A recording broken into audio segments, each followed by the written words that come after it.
You're watching and listening to the Electronic Intifada live stream. I'm Ali Abu Nama here with my colleague Nora Barros-Friedman. Eman Alhaj Ali began contributing to the Electronic Intifada during the first weeks of the genocide. I've just turned 22, Iman wrote in November 2023.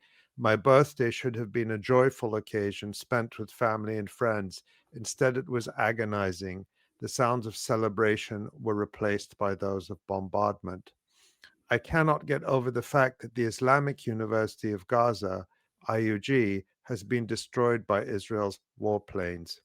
Iman added, a few months ago, I graduated from the IUG with distinction. I had envisioned a splendid future. Everything has changed irrevocably. I had hopes of continuing to study as a postgraduate in the IUG. My hopes are now ruined. Iman grew up in Gaza's Al-Maghazi refugee camp, and her work has appeared in the New Arab, Al Jazeera, Mondo Weiss, The Nation, the Washington Post, for the Washington Report for Middle East Affairs, and other publications. And she is a proud member of the Gaza Writing Project, We Are Not Numbers. In April, Iman was among a group evacuated from Gaza to take up scholarships in Ireland. I met Iman there for the first time in May, just a few weeks after she arrived in Dublin. She made a powerful speech at a huge rally in Dublin, marking Ireland's National Day of Solidarity with Palestine. This was the first time I ever saw Iman in real life, and I just want to share a clip of that moment now. I've witnessed this devastating genocide for about 17 months. And now, after I left Gaza, I find it hard to believe that I'm here while my family and my siblings, along with the Palestinian people in Gaza, suffering and living in chaos.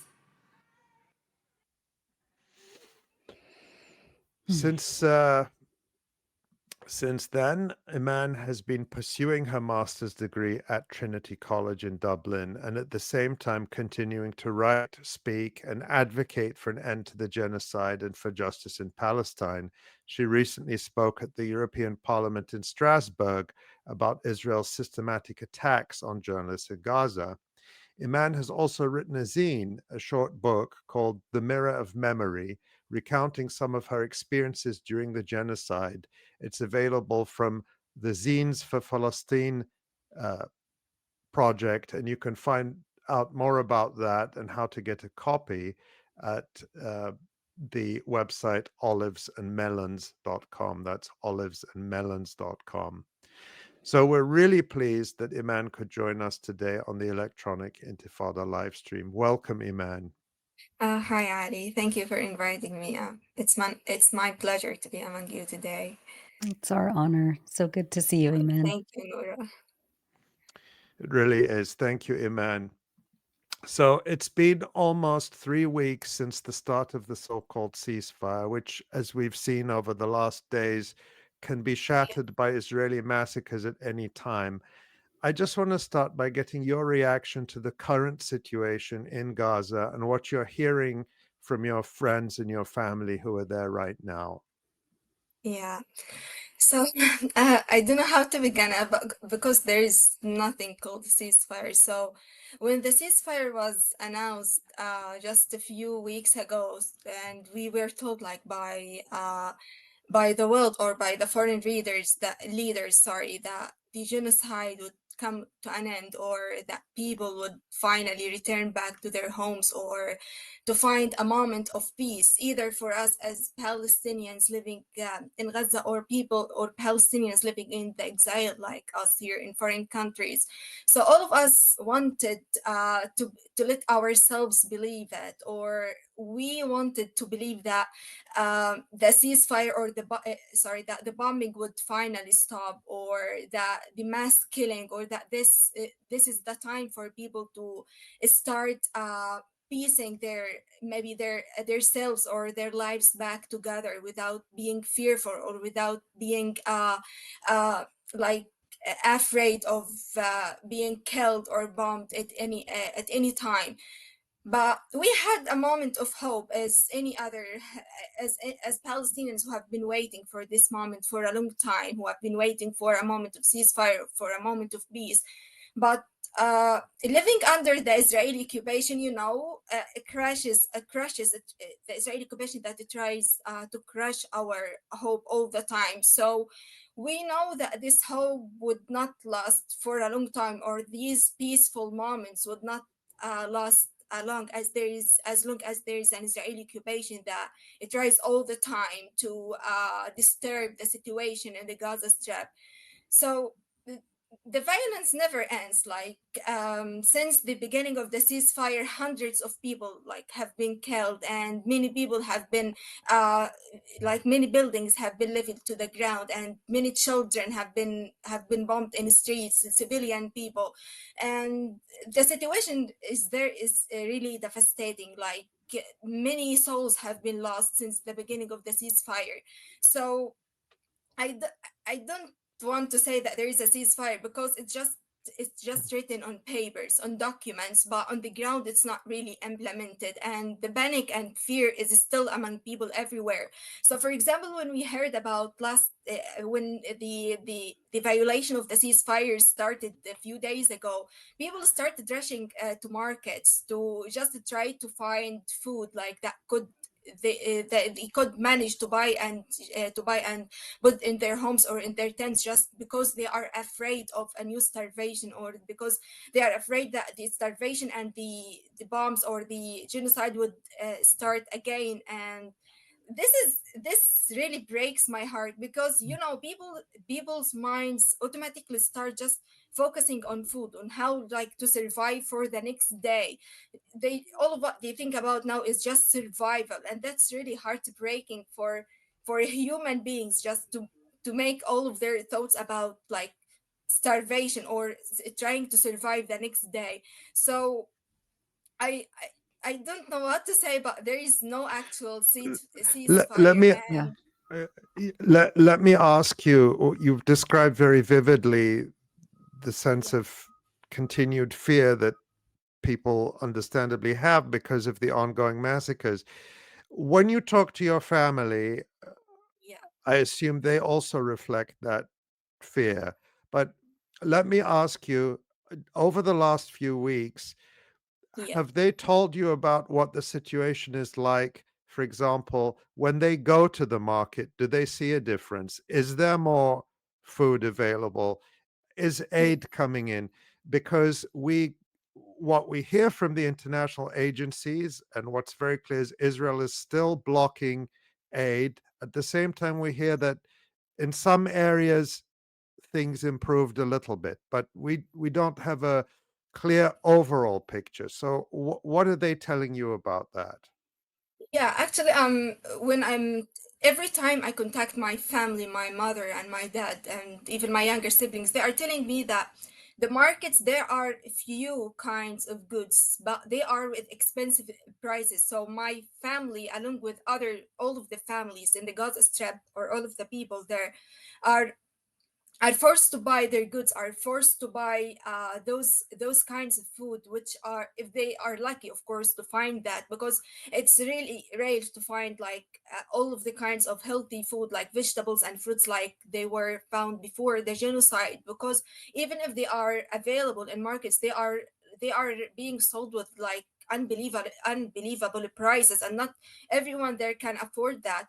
So people are forced to buy such food with such prices, with such costly prices, because Israel hasn't just violated the ceasefire, but it all by airstrikes or by bombing the places or killing people, but it's also trying to block the aid trucks all the time. Like since the beginning of the ceasefire, we heard that there should be hundreds of aid trucks that were supposed to enter the Gaza Strip daily, but just a few aid trucks that have been allowed to enter the Gaza Strip. And even while I have been scrolling the news, and the news from new media outlets, I saw that UNRWA has about thousands of aid trucks that are awaiting outside the border to enter the Gaza Strip, but they are being prevented from entering the Gaza Strip because of the Israeli because of the Israeli occupation. So the starvation is still there, and people are being starved. And this is um, like uh, um, a way, or the Israeli occupation that try to use all the time in order to use the starvation as a weapon against the Palestinians. So people are no longer just dying because of bombs or because of missiles, but they are being starved, and starvation has been weaponized against the Palestinians in Gaza. So so the situation is still the same. I don't say that not that there are things that have changed after the ceasefire or the declaration of the ceasefire, because the Rafah border is still closed, which is considered as a gate of Gaza to the whole world. Many people have been waiting just for a permission to travel, either for treatment for the injured people, or either for students to complete their futures, to complete their studies, or even for families to reunite with their other members who have been forced to evacuate the Gaza Strip, or other people who want to come back to Gaza and reunite with their other family members.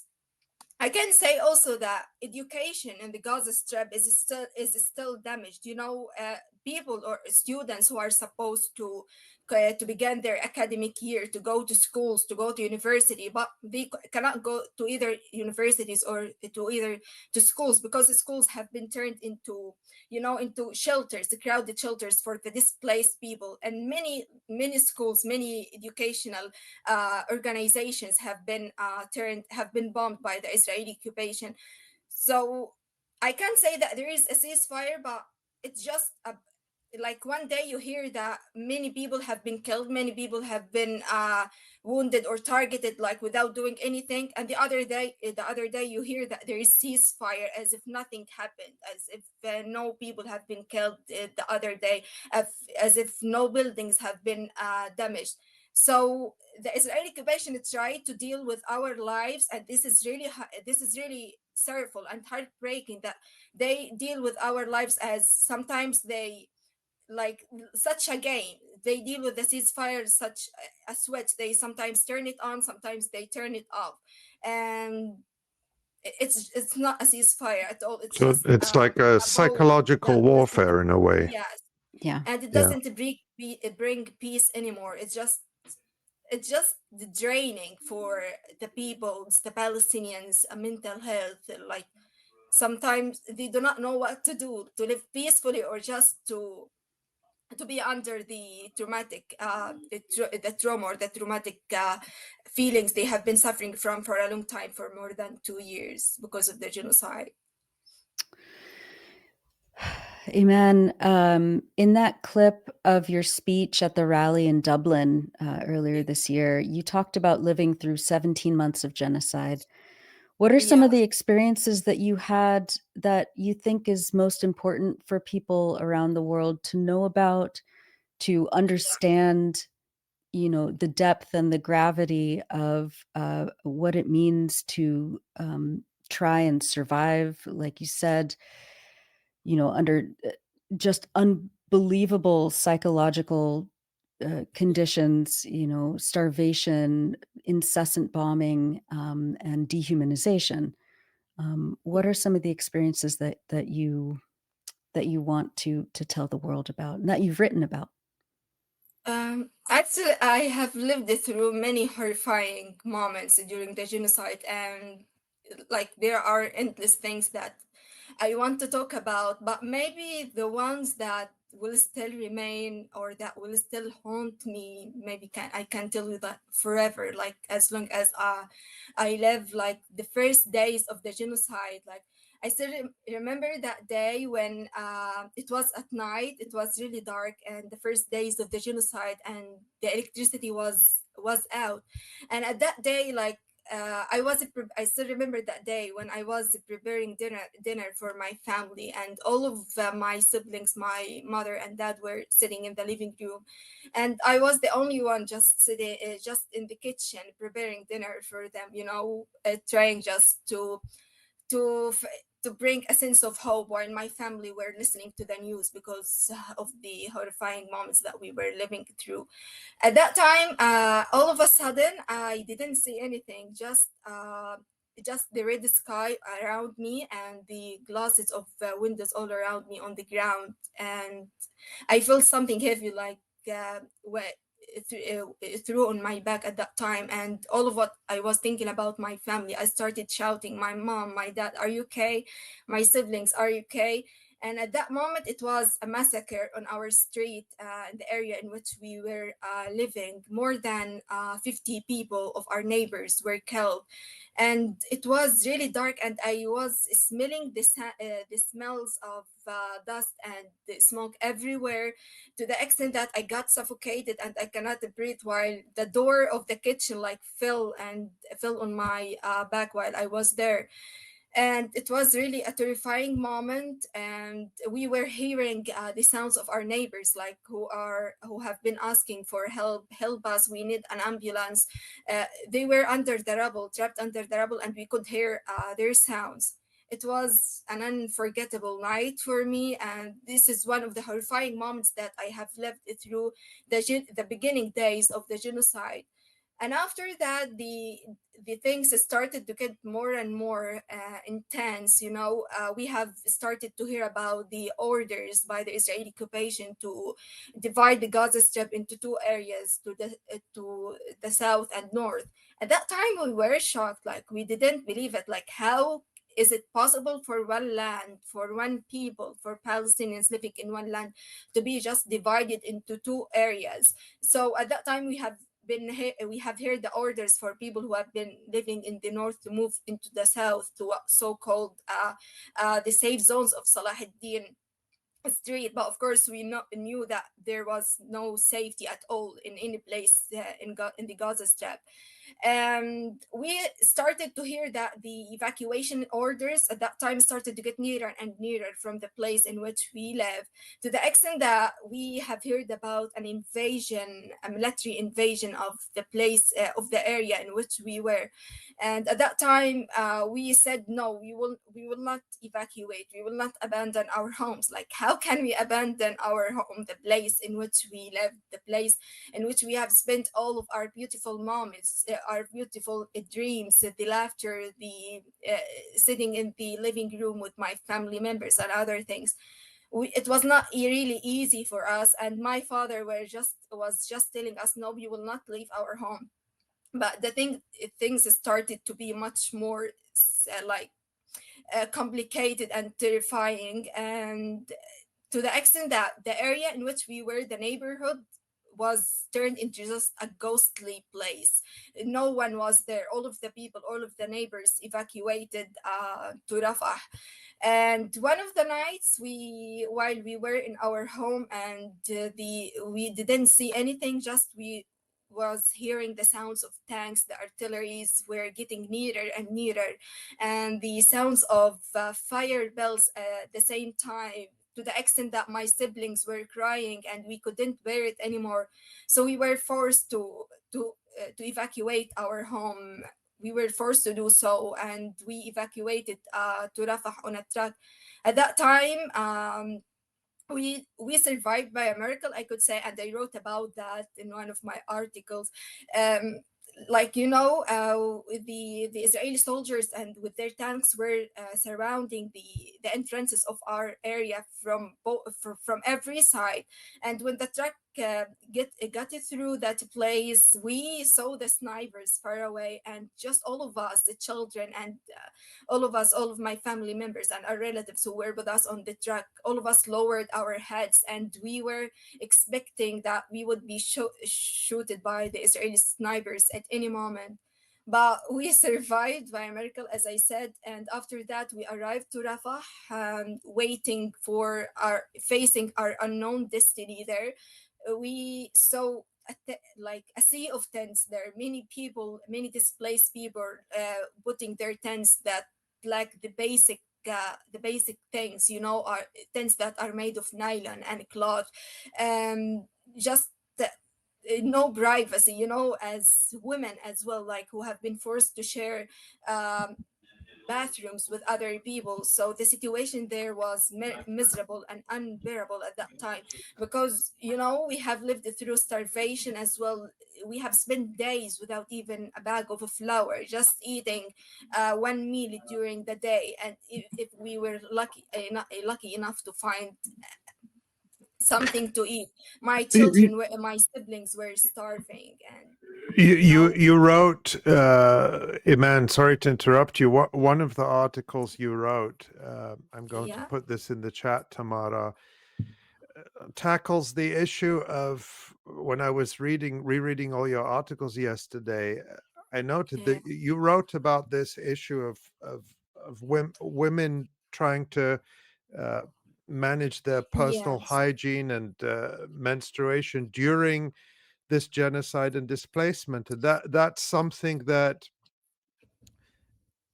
is a fundamental part of life that yeah, many people don't think about outside Gaza. But of yeah, course, women in Gaza had to think about it. So that was just, I remembered that when you were speaking about just the being robbed of the basic necessities of life that everyone yes, had to suffer during displacement. yeah. It was really amazing.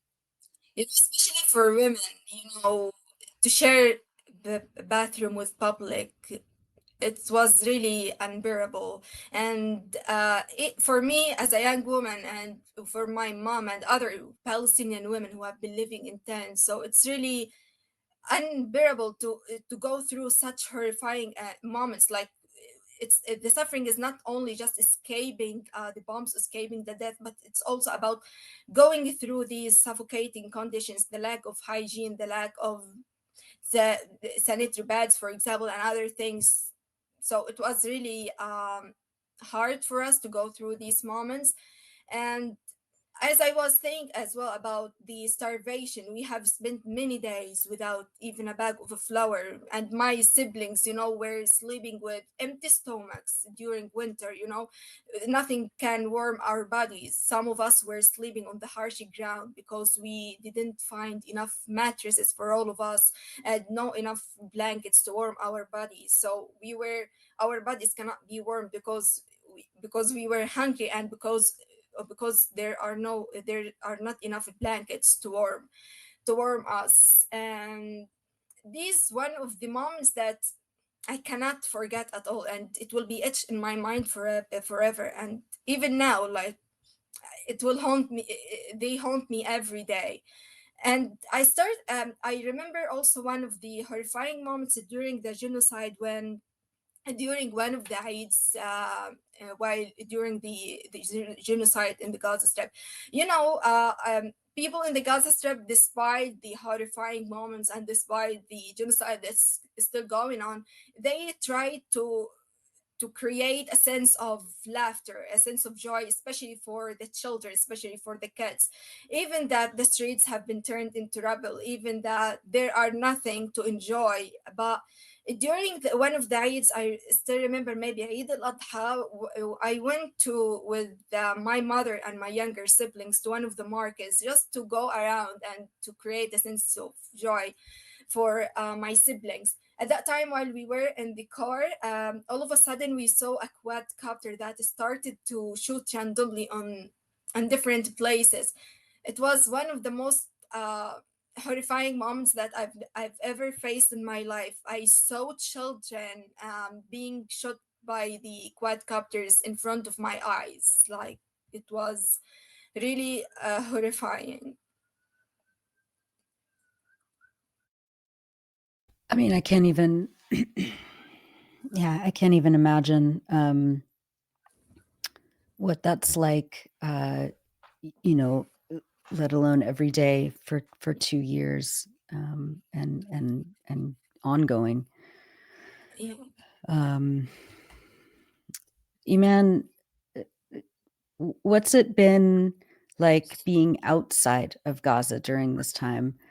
On the one hand, you're safe, you're able to continue your studies, you have food, you have access to medical care, you have, there are no quadcopters shooting anybody overhead. And on the other hand, you're never not worrying about your loved ones, your family, your community, your neighborhood, your neighbors, your Yeah. classmates, your teachers. I mean, what's it been like since you've arrived in Ireland? Yeah. So for many people now, when they see me that I survived the genocide and I'm now called a survivor of the genocide, but for many people who have been, I have faced this many times when they come and chat with me or even talk with me, they are telling me, "Oh, you are lucky, you survived the genocide." But it's not the case at all. Surviving the genocide and it's good, yeah, but for a person who have lived the Gaza Strip and left all of the family members there, all of the Palestinians who are still trapped under an unknown destiny by the Israeli occupation during the ongoing genocide. So I left Gaza during the most horrifying moments just a few months ago during the genocide, and at that time I didn't expect one day that I would travel in such terrifying days or in such terrifying moments. I have always dreamt of traveling, of going outside, of completing my studies, of just exploring the cities or exploring the countries as any other person who dreams of traveling. So at that time, it was really heartbreaking for me to leave my family members, especially I am the oldest child, the child for the oldest sibling for my family. So I feel that I am attached to them, and I hate goodbyes. But at that time, I was forced to do so, to say goodbye for my parents, to my younger siblings, and leaving them was not really an option, and I was forced to do so because at that time I was just thinking about I was thinking like what if I stayed with them, and what about my future? What if I left them during these moments, the most moments that they want to be they want me to be beside them, to stand by them? I felt that I was abandoning them at that time, but I was forced to do so because I didn't have any other options at that time.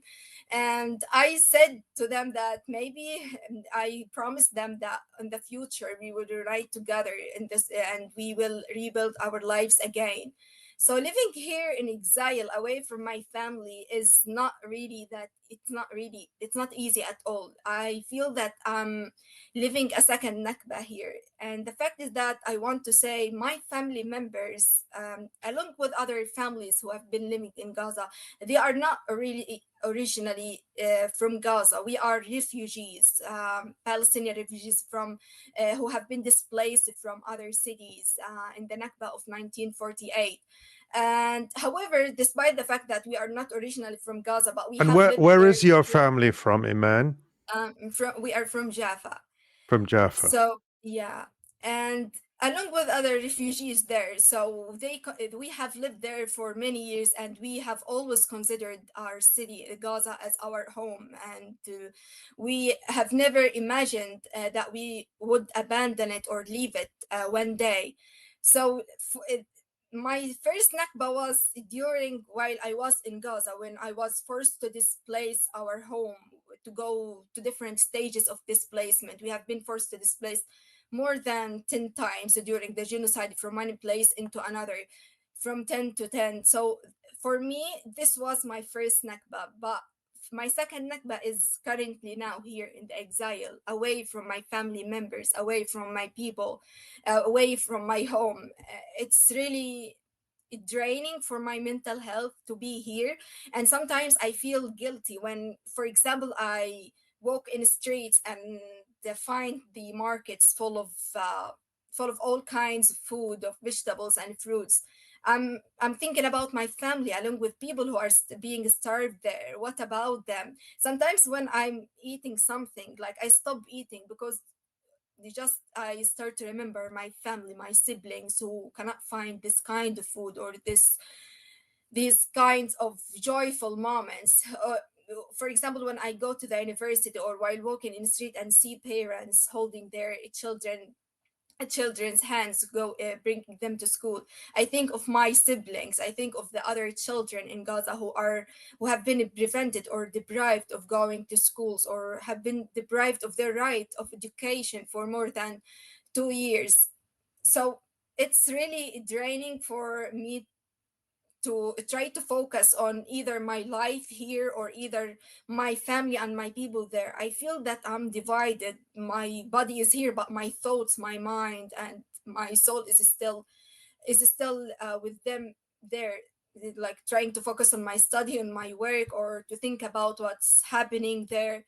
And what's more tragic as well, when I lose the connection with my family, when there's no internet connection, and when I send them a message, or when I try to call them and there is no message from there's no they haven't messaged me back or called me back. I start to think like, what happened? Are they alive? Like, for example, in the other day, I haven't slept the whole night, because my family didn't have internet connection, because the internet connection there is really bad, and they don't have internet all the time. They just depend on general networks from streets that are, to some, they are not really good with good signals, just weak signals that you could even chat with another person. So the other day I didn't sleep the whole night. I was just thinking about them, because I haven't heard from any of them, and it's really tiring and draining for my mental health as well, because I'm really also suffering from post trauma. Mm, Whenever, for example, I hear the sounds of any plane here in the sky, I just close my ears out of conscious, just feeling that there would be a bomb that would hit this place or that place. Or whenever I hear the sounds of ambulance, I think that there is an injured person that who needs help, or there is a martyr who got killed. Like, all of those things that I've lived through in the Gaza Strip are still haunting me till this moment. And it will take a long time, many days and maybe years, just to start to forget about what's going on. And I cannot even, I'm trying to cope with the situation here, trying to live normally, but it's really hard. Hmm. Iman, I know I haven't had the experience you've had, but I've spoken, as I know you do, to many of the other young people who've left Gaza, who've been able to get scholarships, and many of them Yes. say similar things to you about, of course, it's natural. Any of us would be worried about our family and our parents and our people, and we would never be able to forget about that for even 1 minute. And the feelings of guilt you talked about are very understandable too. Uh, I've heard that from many people, and I can understand it. But I want you to know how happy we all are that you're safe, and we want everyone to be safe. But that doesn't mean that you don't deserve to be safe. You don't deserve to be where you are. We're all very happy that you are. And I know that your family is too. We want that for everybody. And I hope that you're able to get in Ireland the ongoing support for this unbelievable trauma that you lived through and are still living through, because it's not over and we can hear that. And that's support that everyone in Gaza and from Gaza will need. But I hope that you're able to get it too. One thing I can say, Iman, is that you have been incredibly active in addition to your studies, in addition to staying in touch with your family and your friends in Gaza. You have Mhm. been speaking out, as we saw from your first days in Ireland. You were speaking out, and you traveled to the UK recently, where you spoke in a number of places, and you also recently went to the European Parliament. Before we let you go, just give us a sense of what's the message that you're giving to people when you go and speak to them, Mhm. and what's the reaction been? Yeah. To be honest, my message that I always try to let people around the world to understand is the same. Uh, the main thing that I want people to understand around the world that we are, as Palestinians, we are individuals as any other person around the world. So when people around the world, most of them, when they try to talk about us Palestinians, they just try to show us through a narrow perspective. They focus on us, either they try to show us on in the perspective of numbers, in the perspective of politics. So they just show, like, for example, in the new media outlets or on other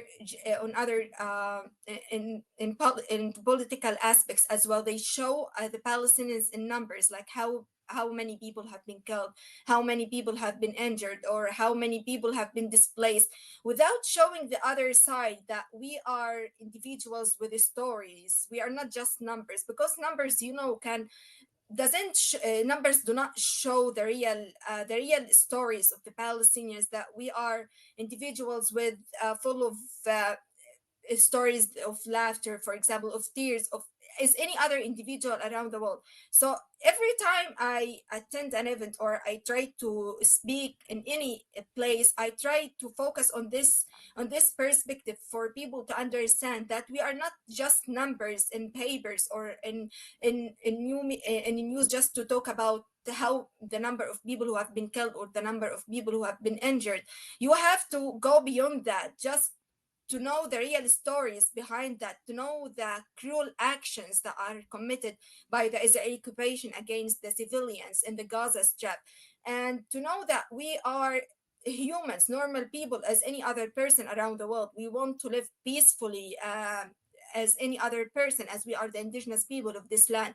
And at the same time, people maybe sometimes show us as victims, as only victims to be pitied, but this is humiliating for us.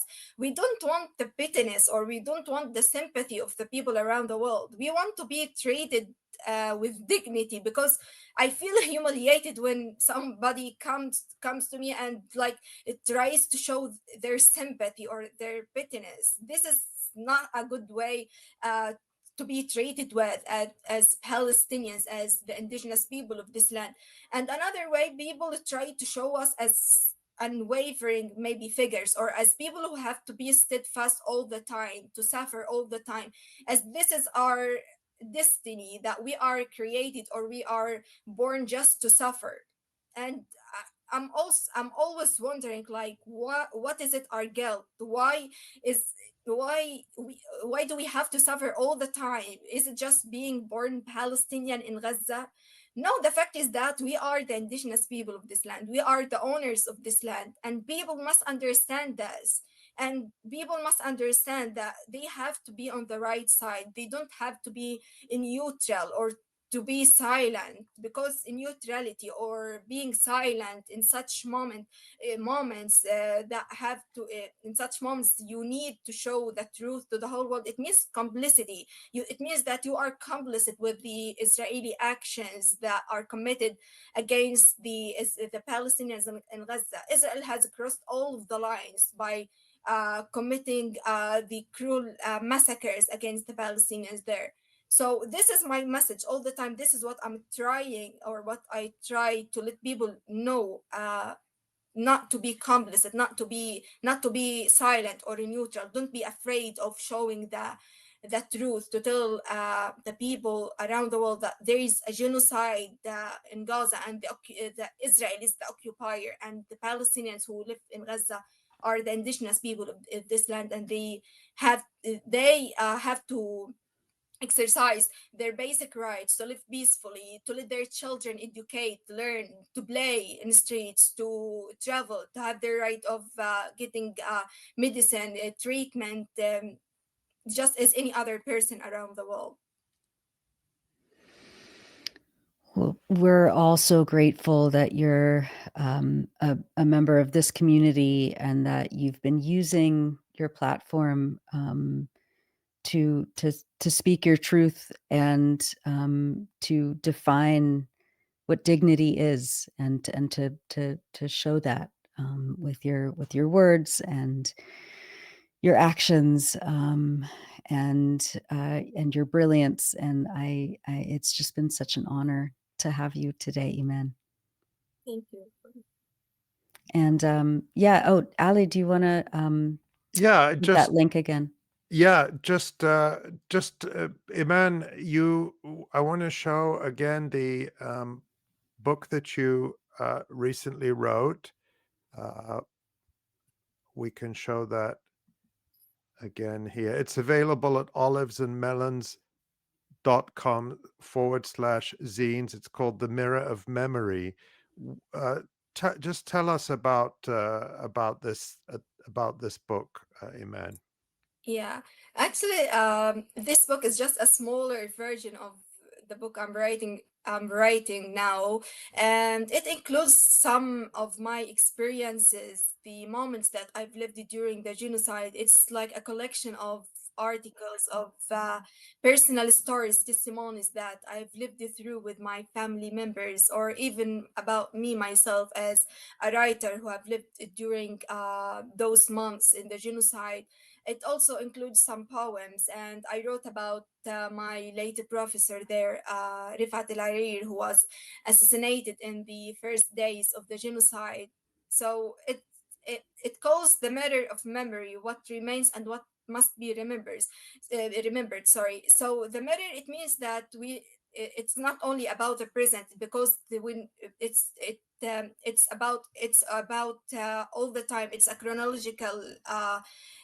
chronological thing that shows the Palestinian generations, that shows the Gaza city, and how it's beautiful even during the tough moments, even if under even or despite the fact that we have been living under the Israeli occupation for many years. People are still trying to survive, to strive, because resilience is what keeps us going on. We are trying to maintain hope despite the horrifying moments, despite the seeds that we have been living under for many years. So it's just a way to show how resilient and how steadfast we are as Palestinians, even despite the horrifying moments we can create and we can persist during those times. Hmm. Well, I have just ordered it, and I'm looking Oh, forward to thank you. receive it. And I hope other people will get to know your work. Iman, you've been contributing Thank you. to the Electronic Intifada since December 2023, almost throughout the whole genocide. You've written for many other publications, and of course, this zine, this short book you've written, and then you're writing another book. So it's incredible how much you're doing in addition to your studies. You're an example for all of us, Iman. We're very proud of you and we're very grateful to you. So thank you for joining us today. And I hope soon, certainly when you finish your book, we'll have you back, but I hope many more times before then as well. And thank you so much, Iman, for all that you're doing.